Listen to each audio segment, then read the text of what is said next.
Voici la véritable et sombre histoire de Tarzan, le petit frère perdu d'Elsa et Anna, Afrique centrale, 1893. Avant d'être connu comme l'homme singe, Tarzan s'appelait en réalité Adrien d'Arandel. Il était le petit frère d'Elsa et Anna, prince oublié d'un royaume du Nord. Ses parents, le roi et la reine, sont morts en mer. Mais ce que personne ne sait, c'est qu'ils n'étaient pas seuls à bord. Leur bébé était avec eux, leur fils. Le navire s'est échoué sur une côte d'Afrique. Les corps des parents ont été retrouvés plus tard. L'enfant, lui, avait disparu. On l'a cru mort, mais il avait survécu. Recueilli par un groupe de singes violents, il a grandi loin des humains, loin de la douceur, au cœur de la jungle. Mais les singes ne l'ont pas élevé avec tendresse. Ils l'ont formé à survivre, mordre, frapper, tuer. Et Tarzan est devenu plus animal qu'homme. À 12 ans, il a tué son premier homme, un braconnier, puis d'autres ont suivi. Ils ne comprenaient pas la langue, mais ils comprenaient la peur dans leurs yeux.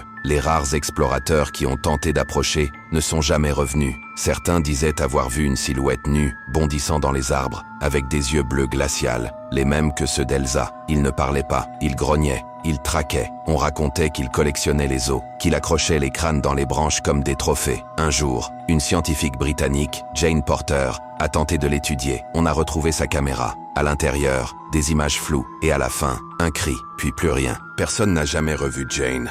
Et toi, quelle prochaine histoire veux-tu entendre ?